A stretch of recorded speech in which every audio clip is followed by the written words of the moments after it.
Hi everyone, it's Lianne Bridges here, and I'm author, speaker, and transformation coach. And I wanted to talk to you today about a shift in perspective that could really transform how you're experiencing these extraordinary times and how you can really better your life, your health, your work, and all that you dream is possible. And so there's this shift in perspective that I want to talk to you about. And it's not about convincing you of one way of thinking or another. It's about shifting perspective. So before I do that, I really need to talk to you first a little bit about my own background and how I came to this, and also the premises that this shift resides on. So if you would bear with me, there's these premises, and I call them that because they're really based on, they're like a base of an argument or a theory, and of course can be debated, and you can research and you can feel within yourself and discuss and chew around these premises to see if these bases of premises are real for you, and if it will help you to make this shift in perspective, and then will this shift in perspective help you in your life.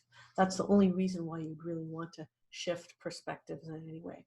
I'll say that I have not heard very much about this perspective bantered around on any kind of media. There is some, if you look for it hard, but I want to bring it to you because I think it's an important point where we are right now in this so-called crisis, the COVID-19, the lockdown, and kind of where we are in that whole process, kind of 2 months into it for many people in the West. Of course, in other parts in China and so forth, it was just longer than that. So let me just talk first about what I've been perceiving and experiencing myself, because that's what I can share with the most credibility, I guess. So I've noticed that over the last, that when the pandemic first kind of hit in this part of the world, I'm in Canada, that there was a lot of let me back up. Before that, even before the pandemic hit, of course, we found a lot of divisiveness in the world, you know, the right wing, the left wing, and all these discussions of whether we're a European Union or Brexit, or whether, you know, Trump or not Trump, and all these kind of things. And we seemed like we were being more and more and more divisive. And then when the pandemic hit and it started to spread, both the ideas about it and the actual virus itself, we started to have a sense of kind of a unity, of coming together and going past party lines and everything. There was a lot of kind of hope around that. And it feels like now, a couple of months into it, it's kind of moving back into kind of our corners, the left wing, the right wing, the beliefs that, you know, we need control and collective to stop the spread. And then there's the others that are feeling, no, more control is hurting us, and so forth. So I'm really not here to talk about any one perspective at all, and actually to have a totally different shift in perspectives around this. So so this idea of that, you know, we are kind of maybe moving back into our corners and seeing all these different perspectives may not be a bad thing after all. That's one of the things I want to talk to you about. So if I could talk just my own experience of how I've gone through this experience, is that first I had a kind of a disbelief. This is crazy, you know, like kind of this, how could this be happening? And then a little bit of panic. And my panic was more around the personal economic fallout, but more also the global economic fallout and what that would be. And that reflected my own beliefs, my own biases, my own kind of who I am.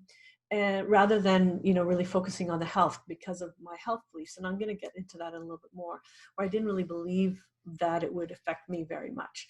And so our beliefs create a lot of our reality, right? So we're going to talk a lot about that.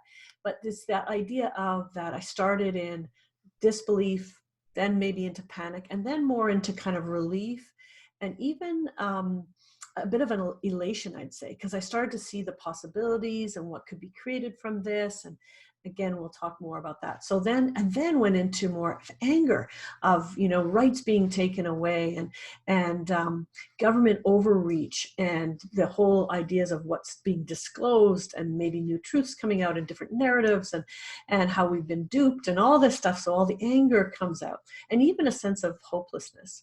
So like many people have been kind of riding that wave and expanding and contracting with it. And I think that that's pretty much very typical of what a lot of people are feeling, and they're kind of experiencing and pushing things away and bringing it. In other words, I believe that this really kind of takes me to my very first premise. And let me share, just to have a little PowerPoint, if you will, to, hold on a second. I gotta find my share button there. Okay, so let me just do that with you for just take me 1 second. So it's my first premise around this whole thing is, what if the universe is so vast and complex that it's offering each one of us an opportunity to learn, to heal, and experience in our own unique way?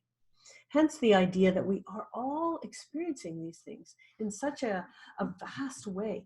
It seems that each one of us, while we're having a collective, unique, common experience, all of us, there's, to some extent differs, but there's the virus, there's some form of lockdown or some sort of control, and economic impact, health impact, and so forth, social impact.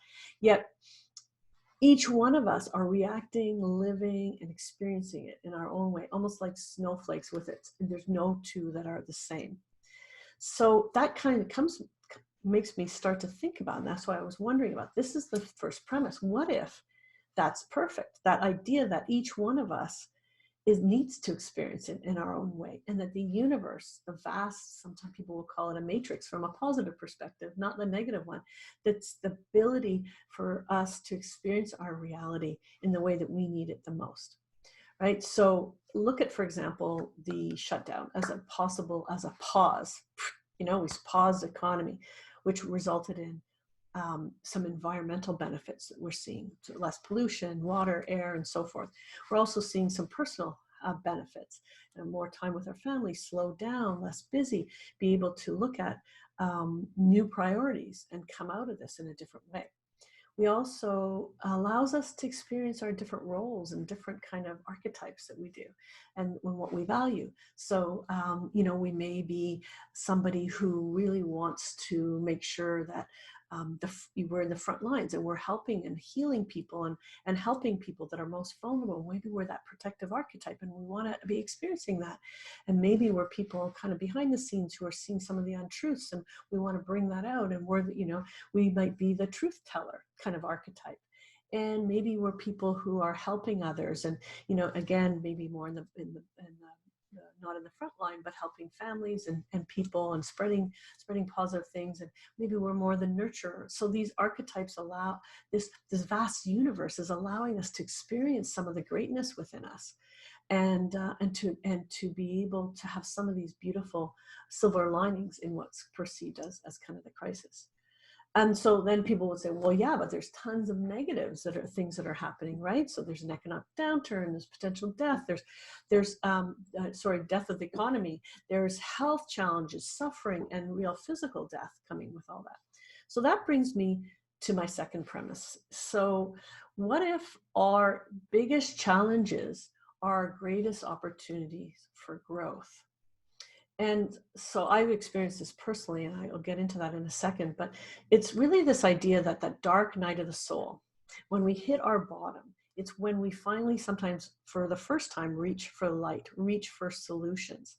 As humanity, we resist change unless we don't have any other alternative. When we're comfortable ticking along, we rarely make any changes. And we can see how this has happened, where we've wanted an economy maybe that was more fair, and said maybe there was a way to disperse income in a different way that was more fair. And there was like no way that could ever happen. And here in Canada, in a matter of a few weeks, all of a sudden, everyone was given support benefit. If they were laid off, and there was money for businesses to support them, and so forth. So there was this, all of a sudden, what could never imagine happened very quickly.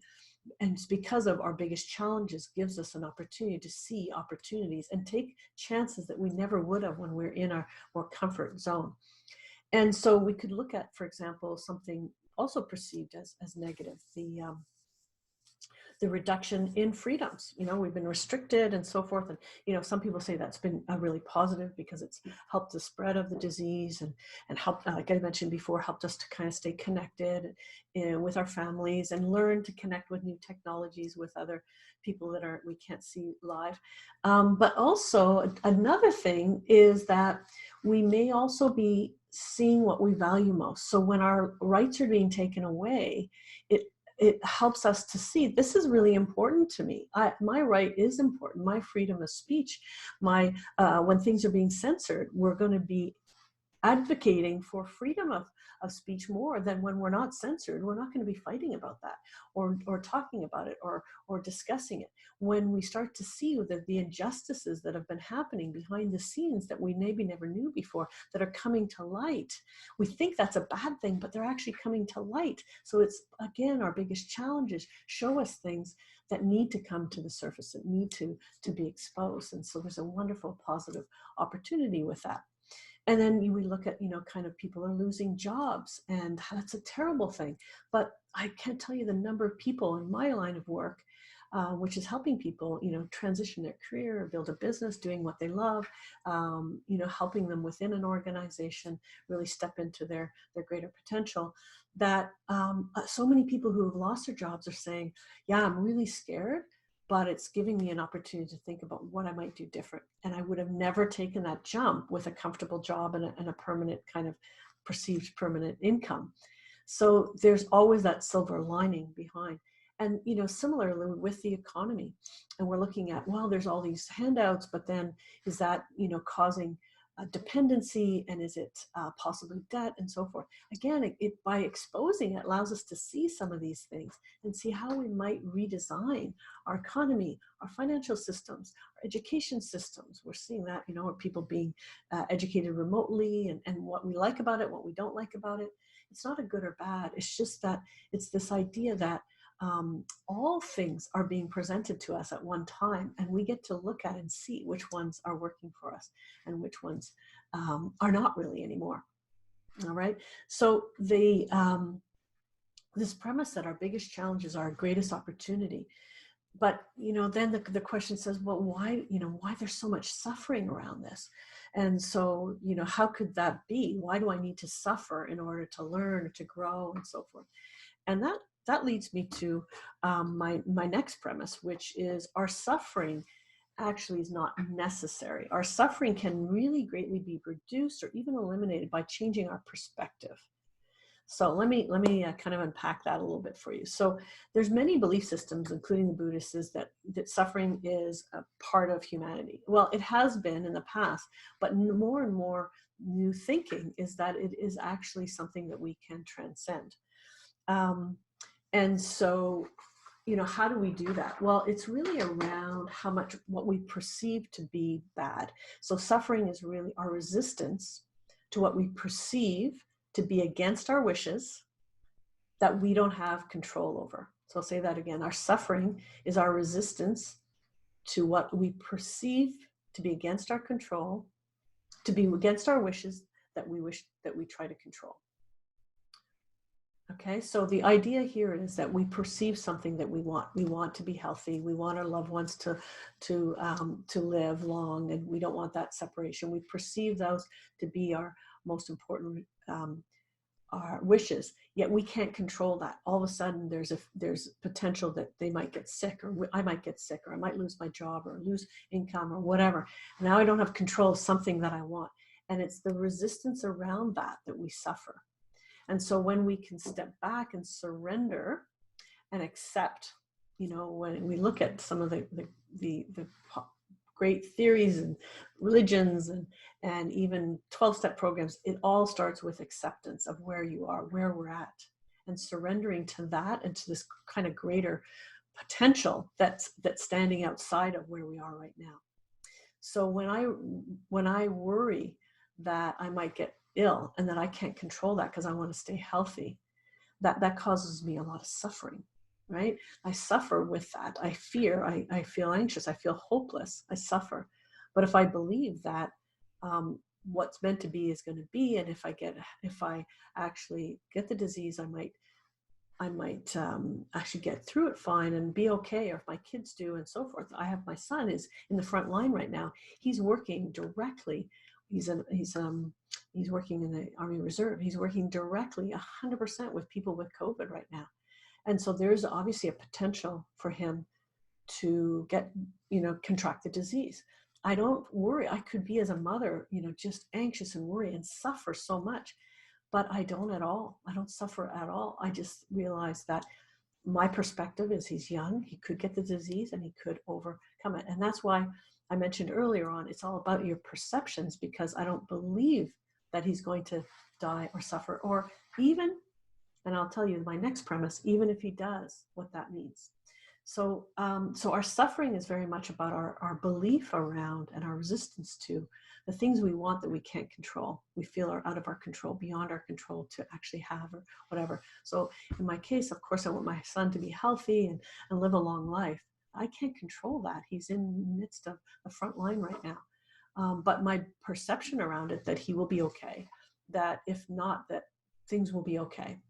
And that brings to the kind of the next premise is that, but what if somebody dies? Like, that's the ultimate that you can't control, right? What if somebody dies? So that's, there has to be suffering around death. You can perceive everything's going to be good and things are going to work out, but sometimes they don't.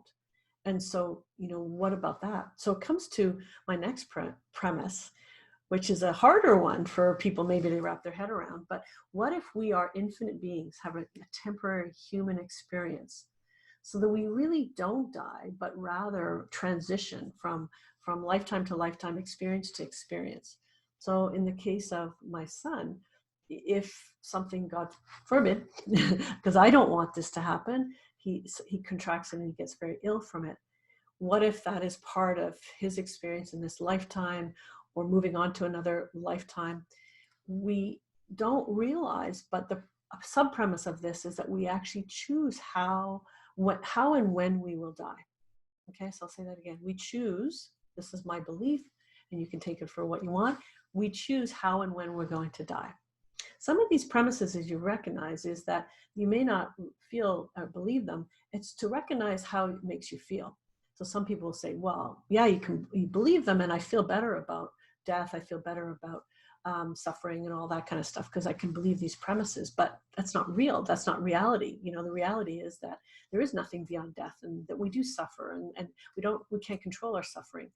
And so when we think about things from that perspective, just notice how you experience life. Are you experiencing life whole, open-hearted, happy, joyful, or are you experiencing life more closed and so forth? And so what is reality? Whose reality is real, so to speak? So if you can look at just the potential that this idea of death is really much more of an illusion, and that it causes us suffering the way we look at death right now. And that if we perceive it to be more of something that is not the end, but that we have the ability that we continue to exist, and we in the human form can connect with our loved ones, which I've experienced a lot my own self. And I noticed the difference when my perception changed, with first my death of my father, and then my husband, and then my mother, all successive in a matter of a few years, that each time I got a broader and broader perspective and my suffering reduced. I saw that when it came to my mother's death, who I was very close to, I suffered way less. I did miss her, but I saw it as my chance to continue my relationship with her, but on the other side. And I missed her in the physical realm, but I saw this was kind of a natural part of her transitioning into the next realm. So, if we start to broaden that perspective, we don't feel the same level of fear and anxiety and pain and suffering. And so, but then we'd say, well, okay, so if, we're meant to die, and we might choose when, but how we choose, like, that seems crazy, right? How we choose. How would anyone choose to die of cancer or Alzheimer's or anything like that, or a car accident? Well, again, it comes back to being able to see kind of the greater the greater premise here is that there's a purpose in everything, first of all. So we'll look at the idea that our own death, as we move on, has a ripple effect on the people around us. And each one of those could be, through that experience, awakening to a greater version of themselves. That's certainly what happened to me when my husband died. It's always the choice and always the possibility. It doesn't mean we always go there. We can, spiral down to the lesser version of ourselves. But it always is an opportunity for us to expand and to have that dark night of soul, to reach for the light, like I mentioned earlier. And so through that, that greatest challenge for our loved ones when we pass, it gives them an opportunity for them to strengthen and grow. The other thing is, like, how we die could also be part of a connection to loved ones. So a sudden one versus something that takes longer, cancer, could be that the soul realizes that to leave very quickly might be too hard for the one left behind, but going more slowly through cancer, they're willing to do in order to help prepare that loved one. I know for me that was definitely an experience that helped me a lot, because I was able to grieve with my husband as he was dying. And conversely, maybe a sudden one is what somebody needs. Again, we can't see the whole plan.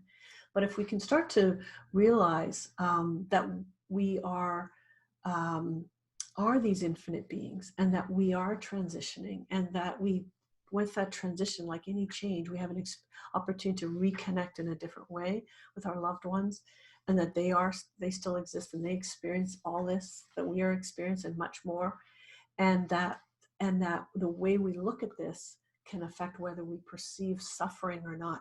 And one other thing I want to mention about this is that one of the things that we hang on to is our suffering. And we believe sometimes that in not feeling suffering, that we're not a good person. So a friend of mine is really suffering right now because her client passed away and was, relatively young, in her 50s, with young adult children. And she's feeling very painful around that. And I'm sure she's missing and so forth. But is it possible, when I was thinking about that same person, I didn't feel the same level of suffering. And what comes up for me is, oh, maybe, that's bad. I'm more detached. I don't have the same feeling. But it's not that. We have to get over the fact that we don't have to suffer for the other person that's experiencing this. We can go beyond and say, I can see that's the greater reality. I can detach from it, but still feel empathy and understand that there is some pain, and that they have to work through this, and that I can support them in that. But that we have to feel bad because somebody lost a husband, a child, or whatever, and go into that suffering deeply. So that's the kind of that fourth premise.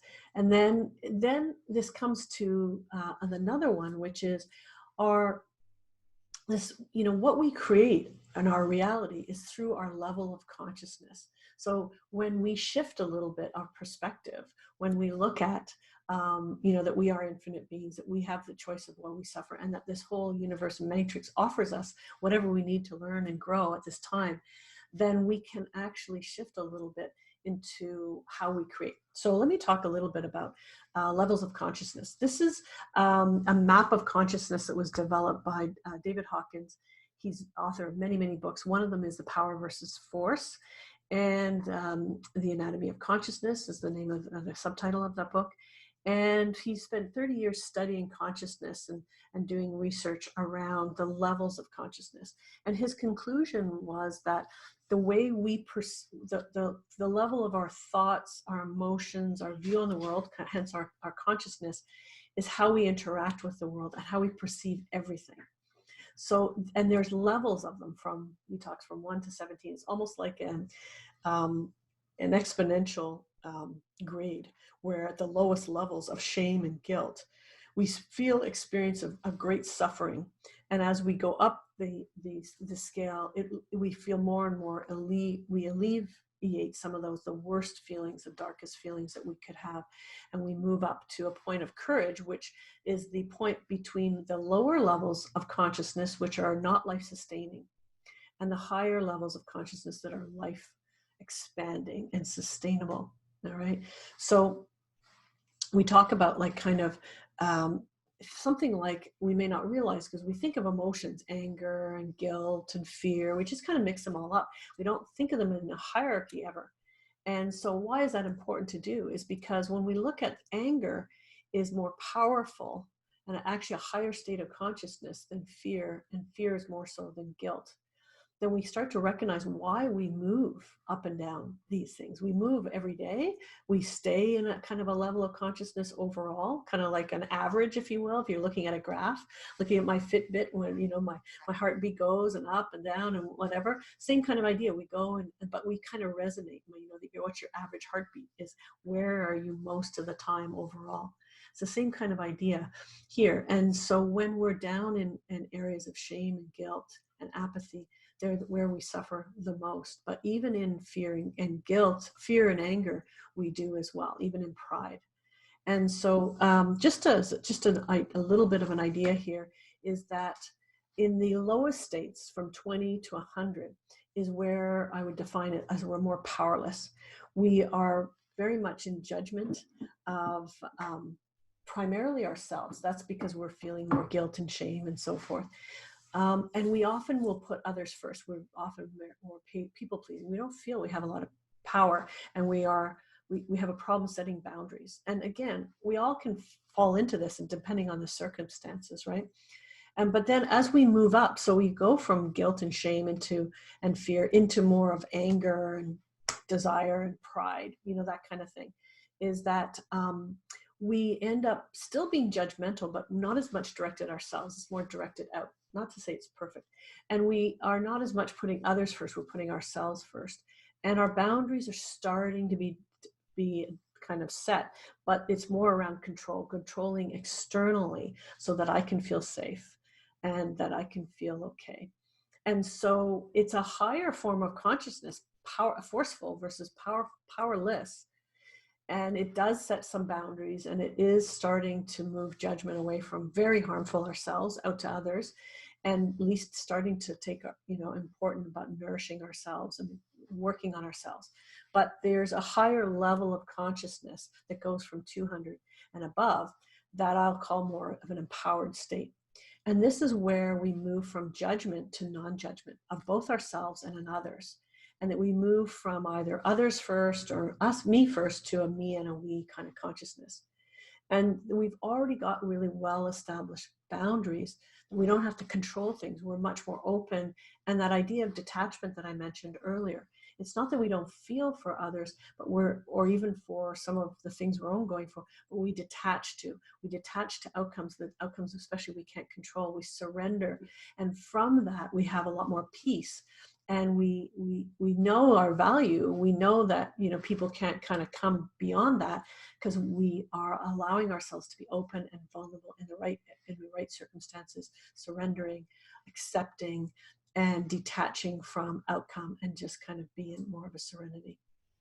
So, why is all that important? Why is this kind of level of consciousness important? It comes back to this premise that we create from our reality, from our level of consciousness. So if we're creating from a powerless, we're having a difficult time. We go within, this is where we have a lot of psychological issues of depression and so forth. And, but then when we use anger, like anger that this is not right, anger that either, people are breaking the lockdown rules, or anger that people there are lockdown, both of them are coming from the same kind of perspective of a little bit more power from that powerlessness, but not as much from the higher levels. So both, when I look at the two extremes of, we have to control everything, and we have to make sure that everybody's safe and nobody's missed out and everything. And the other kind of side that's saying we're going to be forced to do vaccinations, or we're going to be, the economy is going to go into a tailspin. All of those things that both are coming from that lower states of fear and anger and so forth. And none of them are really coming from a higher level of courage and above.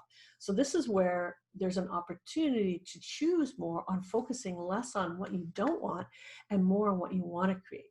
So less on, you could have the same people, some wanting everyone to be vaccinated and other ones not wanting, wanting people to have a choice is more the thing I would say. And so if you look at just that example, you could say, well, how could both people be focusing on what they want to create and both be creating the same, those different, very different realities? Well, it's just to recognize that there's no way that everybody on this planet can be experiencing the same thing. And that's where any idea of mass control and this conspiracy theories fall apart, because I'm not saying that conspiracy theory is wrong, it's that the belief around it that we can be controlled falls apart, because whenever we try to get everybody on the exact same page, it never happens.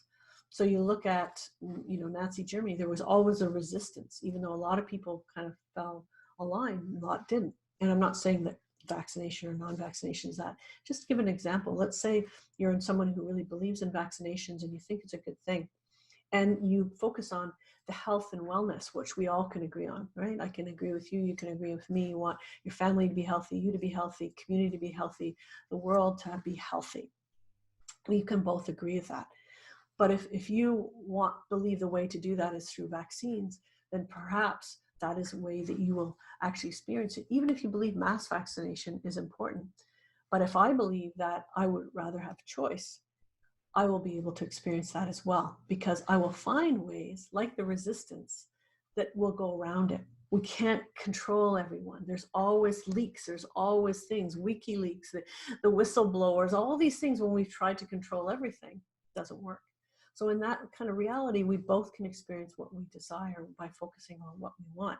And particularly when we look at the common thing, which is health and wellness, or an economic viable option for everyone, where we are all have abundance, where we all have freedoms. I think everybody, whatever camp here, really believes in freedoms, individual, collective, maybe more individual, maybe more the importance of the collective, whatever that might be. But we all believe to some extent in freedom and self-expression and love and health and abundance and fulfillment. So when we kind of focus more on that level and what we want to create and the feelings around it, we have the ability actually to create in a common way our reality, even though it may be expressed slightly different, because our common reality of, let's say, health may be experienced very different for you than it is for me. All right, so I think that this is like the most important message of this video, is that what we focus on is how we create.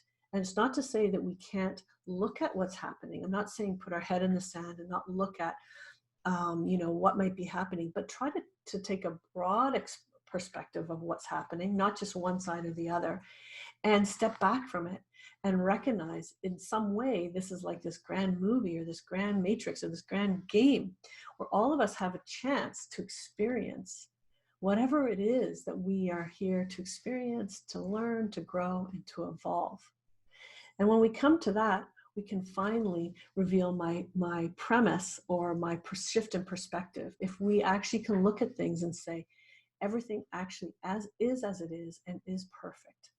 That everything that we're experiencing, whether it be what we perceive as to be negative, what we perceive to be positive, that we perceive others to be doing to us or us to be doing to ourselves, or whatever it might be, if we come back to those premises that this universal matrix is so vast, it's allowing us all to be like snowflakes experiencing whatever it is. And that our greatest, even when we have some of the greatest challenges, there are greatest opportunities for growth and evolution. And that our suffering within that can be reduced and even eliminated based on our perception of what's happening. And that death is really not the end, that we're infinite beings. And as a result of that, have an opportunity to suffer less with the concept and fear less with the concept of death. And when that's removed from the table, we have the opportunity to create and move up the ladder of consciousness and create from where we focus on the higher levels of love and compassion and health and wellness and vitality. And so, if you really knew that everything is perfect, or even if you shifted your perspective to say everything, the conspiracy theories, the lockdowns, the virus, the people dying, the people suffering, everything is actually perfect, if we could even just imagine that for a moment, what would you focus on? Would you focus on what you don't want to happen, or would you focus on what you would like to happen? And if you focused on what you would like, how would that, what would be possible for you in your life? So thank you very much for listening. I hope this has been helpful for you. And I look forward to next time. Namaste.